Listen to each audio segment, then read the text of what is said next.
नमस्कार, सूचक संवाद में आप सभी का स्वागत है। मैं आकाश पोद्दार। जैसा कि आपको पता है, कल लोकसभा चुनाव का रिजल्ट आया है और झारखंड में भी जिस तरह आपने देखा कि एनडीए ने 9 सीटों पर कब्जा जमाया, जेएमएम ने 3 और कांग्रेस ने 2 सीटों पर कब्जा जमाया। तो इसी विषय पर आज हम चर्चा करने बैठे हैं और हमारे साथ हमारे सहयोगी शशि भूषण जी मौजूद है। सर, कल लोकसभा चुनाव का परिणाम आया और जो झारखंड में जो एसटी रिजर्व सीटें है उसमें भाजपा ने एक भी सीट हासिल नहीं की। इसका क्या कारण हो सकता है? देखिए, पहले तो हम ये कहें कि लोकसभा चुनाव का झारखंड में क्या है। प्रदेश में जो भी है कि एनडीए की सीटें घटी हैं, इंडिया गठबंधन का सीटें बढ़ी हैं, लेकिन सरकार जो है फिर से मोदी जी की बनने जा रहा है तीसरी बार। लेकिन झारखंड में जिस तरह का रिजल्ट आया उसकी चर्चा है, इसलिए कि आपको पता है कि अभी कुछ ही महीनों के बाद इसी साल में विधानसभा चुनाव है, तो उससे लोकसभा को परिणाम को लोग जोड़ तोड़ कर देख रहे हैं और वो देखा भी जाएगा। देखा ये जा रहा है कि भाई लोकसभा चुनाव में जो भी एसटी रिजर्व सीटें थी, आदिवासी बहुल्य सीटें थी, उस पर बीजेपी का खाता नहीं खुला। बीजेपी ने कई प्रयोग किया। आपने देखा कुलान में एकमात्र जो कांग्रेस के पास सीट थी गीता कोड़ा, उसको उन्होंने ज्वाइन कराया बीजेपी के खाते में यहाँ पर खुल जाए, लेकिन इसके बाद भी सफल नहीं रहा।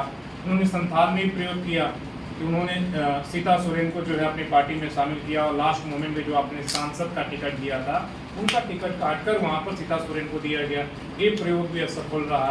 ये सोचना होगा, राजमहल पहले से जेएमएम के पास था, वो वहां पर रहा। लोहरदगा उन्होंने जो है अपने जो सांसद थे और मंत्री भी थे सुदर्शन भगत, उनका टिकट काटकर वहां पर राज्यसभा सांसद को उन्होंने दिया, वहां भी उनका खाता नहीं खोला।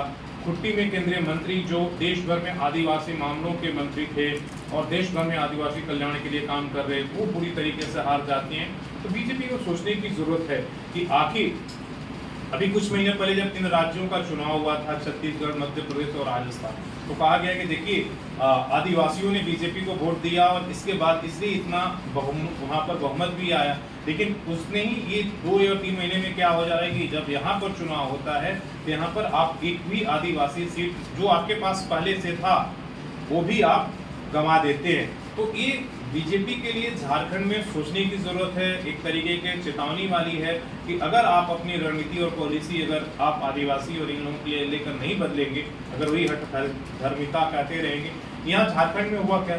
झारखंड में आपने देखा कि जो आदिवासी और जब से आप एक तो सिविल इन्फॉर्म कोड की जब से बात हुई है तब से यहाँ पे एक नैरेटिव चल रहा है कि वही जब सिविल इन्फॉर्म आएगा तो आदिवासी, आपको पता है कि वो अपना अलग धर्म की मांग कर रहे हैं कि हमें अलग धर्म कोड दिया जाए। हम जो है हिंदू धर्म के साथ नहीं बल्कि हमको सरना धर्म कोड दिया जाए। तो बीजेपी इनके जो आदिवासी समाज के जो मसले हैं उन पर एक तो खुल की बात नहीं करती है, उन मामलों को टैकल नहीं करती है, या वो चाहती है कि उसी तरीके से हम केवल ये बात करेंगे कि देखिए हमने अंतर्राष्ट्रीय आदिवासी गौरव दिवस मना रहे हैं, हम देखिए कुट्टी में जाकर प्रधानमंत्री, पहला प्रधानमंत्री हैं जो जगह बिरसा मुंडा को ये दे रहे हैं। इन सवालों से नहीं होगा, इसलिए कि आदिवासी जो है काफ़ी सेंसिटिव और संवेदनशील समाज है। अगर उनके मुद्दों को आप जमीनी स्तर पर अगर ये नहीं कहेंगे तब तक जो है वो बीजेपी के पाले में नहीं। यहाँ ये भी कहा गया कि देखिए अगर बीजेपी आती है तो संविधान बदल देगी, आपके आरक्षण खत्म कर दिया। ये सब चीज़ें हमारे और आपके लिए, शहरी आबादी के लिए मायने नहीं रखता कि आरक्षण खत्म हो जाए। और लेकिन जो आदिवासी समाज है, जो एसी है, एसटी है, तमाम उनके लिए मसले जो है बहुत बड़े हैं, उनके लिए बड़े सेंसिटिव के मामले हैं। जिसे ये भी आपने बीजेपी की तरफ से आप कहा गया कि डिलिस्टिंग के मामले भी उठाए गए जो उनके कई बार, और उन्हें एक तरीके से बनवासी कहा गया। तो ये सारे मसले जो है विपक्ष को भुनाने के लिए, देखिए अगर आने वाले में तो एक तो आपका धर्म कोड चला जाएगा, दूसरा आपका हो सकता है आरक्षण खत्म कर दिया जाए, दूसरा डिलिस्टिंग। तो ये सारे मामले जो है ये जमीनी स्तर पर काम कर रहे थे और जेएमएम के लिए वो फायदे रहे। और दूसरा आप देखा कि जिस तरीके से हेमंत सोरेन को जेल भेजा गया, वो भी कहीं ना कहीं आदिवासी समाज को हिट किया कि बीजेपी आदिवासियों के लिए कई आदिवासी लोगों से जब बात हुई, रिव्यू हुए, जो समाज के अगुआ लोग हैं, जो यूथ हैं, वो लोग हमेशा इस बात को कहते थे। तो ये सारे नैरेटिव कहीं ना कहीं बीजेपी को नुकसान पहुंचाया है और इसीलिए आदिवासी एकजुट होकर आप देखिए यहाँ भी जमशेदपुर में भी आप देखिए कि जो 4,62,000 जो भी जेएमएम को वोट आए हैं वो उनके कोर आदिवासी वोटर हैं जो जेएमएम के साथ है। यहाँ भी आप ये कह सकते नहीं है कि बीजेपी को वोट मिला, बाकी लोगों का जरूर आपको मिला है, लेकिन जेएमएम के साथ वो वोटर हैं। तो ये सारे फैक्टर रहा है जिससे कि बीजेपी खाते नहीं खोल पाई है, और वो इससे लोकसभा से ज़्यादा चिंता उनको विधानसभा के लिए होनी चाहिए, इसलिए कि लोकसभा में 5 ही था, लेकिन उस समय आदिवासी सीटें आपकी ज़्यादा है जो मायने रखी। तो ये सारे सवाल हैं जो इसके वजह का नुकसान बीजेपी को उठाना पड़ा। तो जिस तरह 2019 के लोकसभा चुनाव में जेएमएम के पास मात्र एक राजमहल एक सीट था, लेकिन अब 3 लोकसभा सीट उनके पास आ गए हैं। तो क्या जो ईडी की कार्रवाई चली हेमंत सोरेन के विरुद्ध, आलमगीर आलम के विरुद्ध लगातार जो कार्रवाई चली, क्या उसका इम्पैक्ट पड़ा है? देखिए, अब तो सारे इम्पैक्ट जोड़कर देखा जाएगा और हर बात की एनालिसिस होती है। जब आप सीटें जीत जाते हैं तो तमाम सारी कमियां जो है आपकी छूट जाती है, लेकिन जैसे ही आपकी हार होती है, आपकी संख्या कम हो जाती है, तो तमाम तरह की बातें कहा जाएगा। और कहा जा रहा है कि देखिए, हेमंत सोरेन को जेल जाना आपको महंगा पड़ा। बीजेपी के अंदर भी ये बातें कही जा रही थी कि हेमंत सोरेन को जेल नहीं भेजना चाहिए था, इससे कहीं ना कहीं जेएमएम को आपने मजबूत बना दिया।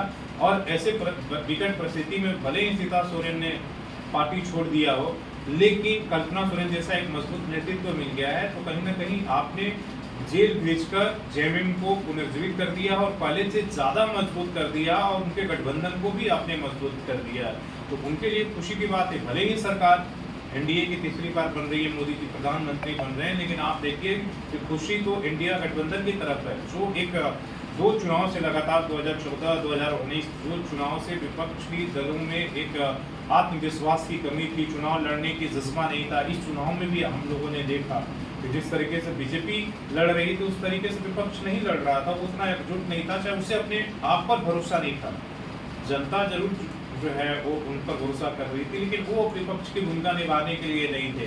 तो इस चुनाव से जो जीत मिली है, जो सीटें बढ़ी हैं, पहले 2 सीट यहाँ पे एक कांग्रेस और जेएमएम के पास था, आज उनके पास 5 सांसद है, तो वो जोरदार तरीके से अपनी बात उठाएंगे और इसका विधानसभा में चुनाव में वो उनको ज़्यादा इसका फायदा मिलेगा कि अगर इसी तरीके का नैरेटिव रहा और बीजेपी ने अगर कुछ उस तरीके से नहीं किया जमीनी स्तर को लोगों से जोड़ने पर। और इसी तरीके से आप देखिए, जब भी झारखंड में बीजेपी के बड़े लीडर्स या झारखंड प्रदेश स्तर के जो भी लीडर्स थे, जब भी उनका प्रेस कॉन्फ्रेंस होता था, जब भी झारखंड के मुद्दे पर सवाल पूछा जाता था कि 1932 पर आपकी क्या सोच है, आप नियोजन नीति को लेकर क्या सोचते हैं, आप सरना धन को लेकर क्या सोचते हैं, तो इन तमाम मुद्दों को आप टक्कर नहीं करते थे, आप इससे बचते थे। आप हम इधर भी बोलेंगे तो फंसेंगे, तो आप इन चीज़ों को केवल आप राष्ट्रीय, देखिए हमने आदिवासियों को ये कर दिया, हमने राष्ट्रपति बना दिया, तो जब तक आप मुद्दों को जमीनी स्तर के मुद्दों पर आप नहीं अगर बोलेंगे, नहीं जुड़ेंगे, तो आपको नुकसान होगा। इसलिए कि मतदाता जो है ना वो बड़ा तेज हो गया। प्रचार प्रसार इस बार के चुनाव में आपने देखा कोई प्रचार प्रसार नहीं दिखा, उस तरह का गहमा-गहमी नहीं हुआ, लेकिन वोट तब भी दोनों लोग निकले और बिना प्रभावित हुए जिसको जहाँ देना था वही लोगों ने दिया। तो जरा दुमका लोकसभा सीट की ओर जाते हैं, जहां आपने कहा था कि दुमका लोकसभा सीट अब ऐसा सीट हो गया है जहां पर विकास की बातें नहीं चलेगी, बस परिवार को लेकर आरोप प्रत्यारोप रहेगा, तो इसमें जेएमएम पास होगी। वो बात तो हम लोगों ने शुरू से कहा, इसलिए कि दुमका में विकास कहाँ फंस गए सर? जो है विकास की बात नहीं है, वहाँ पर यह है गुरु जी की विरासत किसके पास है, क्या कल्पना सोरेन हेमंत सोरेन के पास है या सीता सोरेन के लेकर। आपने देखा कि पहली बार इस चुनाव में बसंत सोरेन लगातार 20 सालों के बाद गुजरते रहे हैं, उनकी विरासत की देखिए, गुरु जी के असली विरासत के हकदार होते और आज हुए नहीं हमारे, ये सारी चीज़ पारिवारिक बातें हुई। और जो जेएमएम के वोटर रहे हैं वो सीता सोरेन पर विश्वास नहीं उन्होंने जताया, उन्होंने कल्पना सोरेन और हेमंत सोरेन के साथ जताया। तो साफ संकेत है, और सीता सोरेन को सोचना होगा, उनके पास कोई बीजेपी में उनका क्या भविष्य है, क्या फिर वापस लौटती हैं और क्या फिर से जेएमएम अपनाता है, यानी ये सवाल तो पहले से कहा जा रहा है। इसलिए कि उन्होंने विधायकी भी किया और अब जो है अपने रास्ते भी उन्होंने बंद कर दिया, और अब जो है उनके लिए तो बहुत कुछ ये दिख रहा है निकाल दिया। अब बीजेपी को देखना है कि उनका इस्तेमाल करती है, या आपने देखा है कि बीजेपी के लिए अगर कोई चीज़ें अगर ये साबित होता है तो फिर वो भूल भी जाती। बहुत सारे नेता आए और गए, बहुत लोगों ने हारने के बाद बीजेपी कहाँ गुम हो गए, बीजेपी में पता भी नहीं चला। ऐसे कई उदाहरण हैं जो जेएमएम में या दूसरे पार्टियों से बीजेपी के अंदर गए, उनकी हार हुई, इसके बाद वो आज कहाँ हैं, एक काम कार्यकर्ता में बैठने की उनको जगह नहीं मिलती है। तो सीता सोरेन के साथ भी वही हो लगा और गीता थोड़ा के साथ भी वही हाल होने वाला हो सकता है। सर, कुटी लोकसभा को लेकर बार बार कहा जा रहा था कि कुर्मी समाज के लोग अर्जुन मुंडा से नाराज, क्या वोट के समय में कुर्मी समाज ने नाराजगी दिखा दी है? छुट्टी को लेकर तो शुरुआत से हर कोई कह रहा था कि देखिए वहाँ लड़ाई टफ है। लड़ाई टफ इसलिए कि 2019 का चुनाव भी बहुत कम मात्रा, मतलब 1500 वोटों से मुंडा जी जीते थे और इस बात को अच्छी तरीके से जानते थे कि कुट्टी जो है हमारे लिए वहाँ पर किसी भी तरीके से जो है पॉजिटिव वे नहीं है। इसलिए वहाँ पत्थलगढ़ी वहाँ का मुद्दा बीजेपी के खिलाफ था, पहले से था, 2020 में था, इस बार भी था। वहाँ पर आप देख रहे हैं कि कृष्ण मिशनरी का बहुत बड़ी संख्या है। उन्होंने हालांकि कोशिश किया इन चीज़ों का, वो बीजेपी के विरोध में है। कुर्मी समाज जो बीजेपी का वोटर था, वो मुंडा जी का शुरुआत आप देख रहे हैं कि जब से वो एसटी में शामिल होने के मुद्दे पर आंदोलन कर रहे हैं तब से वो नाराज़ हैं।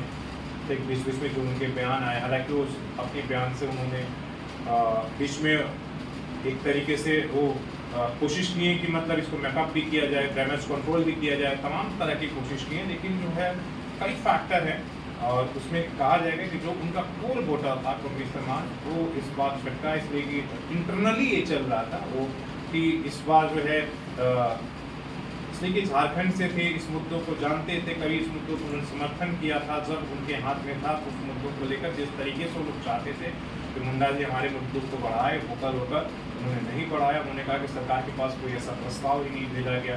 तो ये सारी बातें तो अब कहा ही जाएगा कि सब कुछ भारी पड़ा और कुर्मी समाज को कह ही रहा।